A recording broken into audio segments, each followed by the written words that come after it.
Amanda the Adventurer 3 is finally here, and it is the huge lore drop finale that all of us have been hoping for. So today, like any new game release that we cover, I will be going over what happens, what that meant, and then the grander story with some light theorizing. And since this is the last game of the trilogy, that last bit is going to more so be an overview of the entire story of Amanda the Adventurer. So if you want to know what happens in these games, hopefully this helps. Slices, put on your aprons, and let's bake ourselves a theory. We should start with the actual plot of the game, and luckily this game is a good bit more linear, especially in the plot of the structure of the game itself. So it makes a little bit more sense on your first playthrough, especially compared to the first entry in the series.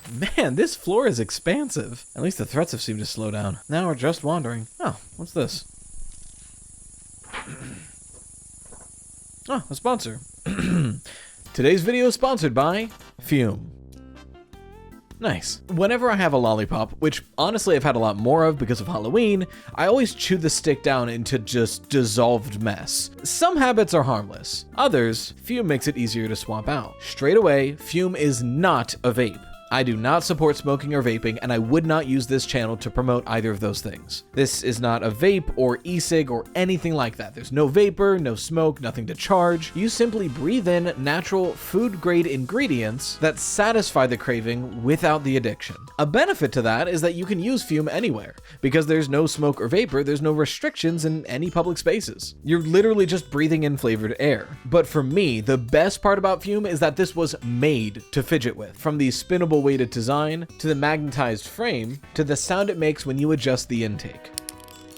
Even down to their Fume topper, which adds a silicone chewable top if you have an oral fixation like me. It's really good to chew on. Over 700,000 people have already made the switch to Fume as part of their habit change journey. If you're ready to try it for yourself, now is the time. For a limited time, if you use my code RYTOAST when you order a journey pack, you'll get a free Fume topper, an awesome accessory to level up your experience. Click the link tryfume.com/RYTOAST in the description, or scan the QR code on screen to get yours today. Thank you again to Fume for sponsoring today's video. Alright, we gotta find an exit in here somewhere. Time to go deeper in. We open on what we saw in the demo of the game. 10 years before the current timeline, somebody has snuck into the Hamlin facility and is trying to get some sort of information. They appear to be working with Kate, but before too long they're discovered by security, and after writing something onto a red VHS tape, they're caught and shot dead. We then cut to the end of Amanda the Adventurer 2, where in the library that game takes place, Riley escapes down a secret hatch into the sewers, while Joanne is maimed by this sheep demon we just met. In those sewers, the demon gives chase, but we manage to escape into the very same facility we saw 10 years prior. But now, seemingly nobody is there anymore. Well, nobody except the test subjects. We take the tape we have and then begin the process of playing the game. Just like the previous two games, we are attempting to communicate with Amanda, or more accurately, Rebecca, the girl behind her in some strange way, using these VHS tapes, interacting with the shows within them, and interacting with the environment around us. Now with the additional character of the possum we met partway through the second game. He's in every single one of the tapes now, but he seems a lot more calm than before, whereas in the second game he's feral and kind of an antagonist. In this game, he's calm and trying to communicate with Amanda, although Wooly still seems pissed that he even exists. Wooly's crashing out for this entire game, it's a theme you'll see. The last game nearly confirmed that this possum is Jordan, the late brother of Joanne, the woman we met in the previous two games. And while the last game nearly confirmed it to be Jordan, this game outright directly confirms it to be Jordan. But Amanda doesn't quite understand what he's trying to say, so she calls him Chicken Scratch. We work with the three of them until we get to this unfinished amusement park tape, which needs to be finished with Amanda's memories. When we do so, the tape is then finished, and we can input the finished tape into this monitor, one of two monitors that are overlooking the containment unit for Rebecca herself. When putting in the tape, we see that it's been turned into a story time, where Amanda is telling this likely real memory of Rebecca going to the amusement park with her father Sam. Once the tape is over, we see this glowing light go through the tubes into the pod itself, seemingly giving this memory back to Rebecca. The game then continues until we get the opportunity to do this again, this time with a memory of the beach, and likely a day where she spent with the player character Riley in their childhood. When we convert that to a memory tape and input it into the device, we're then granted an access card that gets us to the room in which the guy from 10 years ago gets killed. This time we get to try again, but now with the help of Jordan. Following Wooly's instructions didn't seem to do anything, and eventually that guy got killed. But following Jordan's instructions, we're able to leave. But not before Jordan seems to die. In fact, as we're doing this tape, many of the eyed things we see in the background also seem to be dying, things that are apparently linked to the pods in the previous room. We're then cut off by the sheep demon, and in fact, all the smashing the sheep demon did is possibly why those eyed creatures begin to die. We'll get into that later. But once we finish this tape, we get into the elevator, which takes us to the final and strangest set piece in this entire series, an underground chapel, one where we do more VHS puzzles, which culminate in making a summoning circle out of symboled candles, placing the last Amanda tape inside of it, and then gaining access to the pod that holds Rebecca herself. And it's here where the two main endings of the game show themselves. They're differentiated on whether or not you have all the secret tapes when approaching this final ending. If you don't, you get the neutral ending, where you release Rebecca from her pod, and just then the sheep demon arrives, presumably to kill you both. But Rebecca's demon, or I guess the Amanda demon, shows up just in time to protect the both of you, but in their fight, both demons fall into the pit below, presumably dying. Rebecca remarks that she'll never be whole now, and the two of you leave the facility. But if you've collected every secret tape thus far, the only thing that arrives is the Amanda demon, bloodied and missing limbs, likely barely surviving a fight with the sheep demon that it probably won, as it's not appearing now. As the demon gets closer, Rebecca asks for the final tape, and then for the both of them, breaks it in half, seemingly releasing some sort of Amanda spirit, and the demon in front of us just dissolves. Rebecca then thanks you. You didn't leave me. And the two of you leave. So what does any of this mean? Now, honestly, I think the overall story of this game is fairly easy to follow if you've been paying attention for the past two games and watching all the secret tapes, because this game is mostly answers for questions that have been set up throughout the franchise. So what exactly is going on in the secret tapes in this game? The green secret tape shows a Hamlin representative announcing that they are collecting all tapes with the Amanda character. The official story is that some children were affected by how realistic the show is, and just for an abundance of safety, they're recalling them. But that's Hamlin's official reason why. We'll get into why they're actually doing it later. The blue secret tape shows this news broadcast of the local community being weirded out by Hamlin. No one really trusts them, everyone blames them for the disappearance of the kids, but no one can really prove otherwise. Although I must point out how this ends. This development team loves to do it with news broadcasts like this, but it's such a funny bit every time that they'll end a news broadcast with a swift change to something completely non sequitur. Here's this one. I love it. When we return, we'll catch up with Chef Adrian Dingle, who's relishing all the unexpected ways you can add a little weenie magic to your weenie magic, everybody. The orange security tape, often the first one you'll find if playing the game correctly, shows us a security breach of the facility itself. It's an audit of security tapes, and it's where we see the creation of this Amanda demon, noted in several tapes and audio files as the Colton anomaly. It seems to be created when Sam sneaks into Rebecca's room, and it then proceeds to kill Sam and escape. And finally, the red secret tape shows us an interview with Marcus Moatman, a man who, as we'll come to learn, is the one who is turned into Wooly. But secret tapes are not the only troves of lore we get in this game, because now there's also audio logs that we get from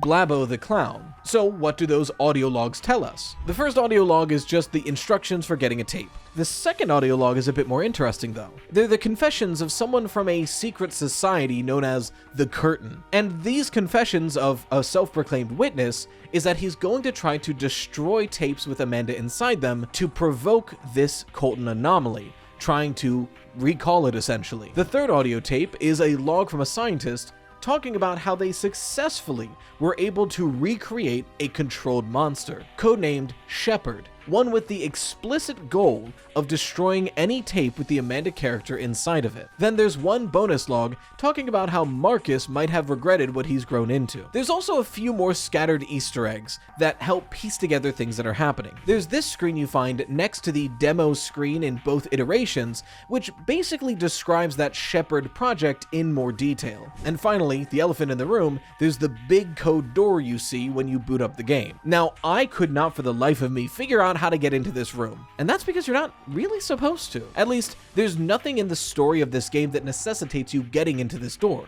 which is why a puzzle this difficult is fair game. But if any of you remember from the second game, there was one loose end that never got tied. The secret tape where Sam Colton is being forced to record a message for Rebecca, basically tricking her into trusting Hamlin. In that tape, he lists off a code that never went anywhere, and that code is used here. If you input the code he listed, you gain access to Sam Colton's personal room, the room this secret tape was recorded in. You see the same blankets now folded on the bed, and several of his belongings. A purple elephant that Amanda mentions remembering winning with her father, this VHS camera, which is likely the camera that the original show was recorded on, and the note that Hamlin tricked Sam into recording. Not only can you see it on paper on the ground, but you hear it in a low, drawn-out tone over the speakers in this room. With all these kernels of lore, you can start to piece together what's really going on here. But if you're still having trouble, allow me. Here is my take, my theory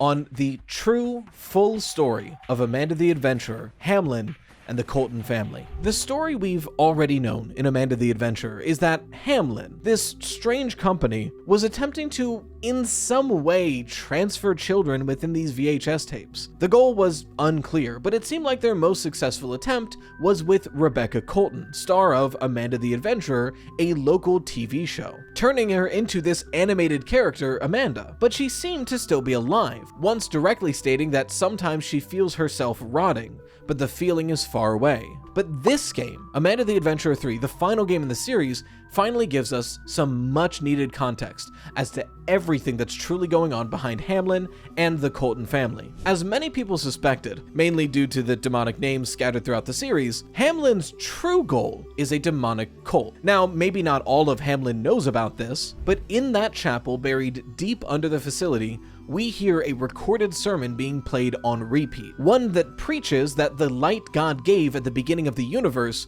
was covering up the true initial world, that this was added on to the original darkness, a beautiful nothing, something they call the Great Nil, and their mission statement is to bring back that nothing. Essentially, the end of the world. And as they preach, the children are the key to accessing this goal. They're closest to the darkness as they are still new to this world, and their imagination has, quote, not been tainted with truth, so they can still imagine the impossible. And it's in their imagination where this impossibility can be born out of. We hear Amanda mention that Rebecca had thoughts she was too scared to talk to her father about. I think these thoughts were of these demons, likely induced by Hamlin themselves. After all, in the sermon they mentioned they must guide the children down the path of darkness. And we have that tape from the first game where they're tricking Rebecca into reciting demon names by making her say adjacent words. So this seems to be the true mission statement of Hamlin. Sign child stars into contracts to become, quote, part of the show, all the while using their minds to nurture these ancient demons, like eggs ready to be hatched from their brains, and do this until they have enough children to bring about the end times. In fact, Amanda was a great asset to them, because their show with Amanda in it was luring more children to the facility to be tested on. And it was working perfectly, until it wasn't. Rebecca Colton was of particular interest to Hamlin. Not only was she a perfect test subject, but her shows were luring more and more kids into this trap. But her father, stubborn as ever, intervened and created something that they didn't even know was possible at the time. At some point of the mind-washing of Rebecca, Sam Colton snuck out of his captivity and went to finally see her. And it's in this moment that the Colton anomaly is formed. I believe the shock of seeing her father, someone who she might have thought was dead at that point, who she has recordings of telling her that everything is alright and to trust these people, breaking into her room and trying to save her. I think this shock was too much. switch. It split Rebecca into what she was and what she was becoming. And in that split is where the demon manifested. The Colton anomaly. The thing that then killed Sam and escaped. For Hamlin, this was immediately both terrifying and incredibly encouraging. Sure, they've created some unstoppable killing demon that they cannot control no matter what they try, but isn't that the goal? Wasn't the entire goal to bring about the end of the world? Is this manifested demon not the first step in their plan? Well, they don't know. They can't test it, they can't catch it, until they realize that the destruction of the tapes of the Amanda character seems to attract its demon, because its demon is attempting to protect these tapes at all costs. So if they couldn't contain it, maybe they could replicate it and use that replication to lure the original back for testing. So they began Project Shepherd and attempted to recreate this monster, but more controllable. And they eventually found a very controllable and frankly submissive man, Marcus Moatman. They then did anything they could to induce this anomaly once again. And they were successful, creating Wooly and the Shepherd Demon. The Shepherd Demon luckily enamored with the destruction of the tapes that contained the Amanda character. Now, all they had to do was do their best to reclaim these tapes, so the hunt began. Can they destroy these tapes and with it, this Colton anomaly, while keeping Rebecca as an alive test subject to lure in more children, all while learning what these demons even are? And then enters the player, Riley, a childhood friend of Rebecca. We begin to learn what's really going on through the tapes in the attic that was left to us. Eventually, we meet Joanne, someone whose brother was taken by Hamlin, but yet was tricked by Hamlin into gathering the tapes for them. With her, we gain access to the labs themselves, and with it, find Rebecca. With Rebecca and Jordan's help, gain access to her pod and free her. As we go, more and more of the children's minds who were used to foster these demons being destroyed along the way, letting these children rest, until finally it's just Rebecca. The Colton anomaly is summoned, and we give the tape to Rebecca. She knows what needs to be done, and destroys the last tape in front of this demon, releasing this Amanda spirit and the demon itself, and I think reclaiming a part of her own soul, finally becoming whole again and being saved. And that's it. That's the series of Amanda the Adventurer finally done. It's one of my favorite indie horror series that they've come out with, and I can't wait to see what the devs do next, but I'm happy that we finally got a satisfying game that ends this series and gives us the answers we've been craving. Frankly, it's what a lot of FNAF fans have been hoping for. What do you think of the timeline? Let me know if you disagree with any of the points I had in it below. But speaking of the craziness of FNAF, last week I made an entire video on how Chica kinda looks like the princess from Princess Quest. I'm not fucking kidding. You can find that right here. If you want your fan art featured on the channel, make sure to share it with #ToastArt. A huge thank you to the best channel members, the Dough Risers, and until next time, as always, stay toasty, slices.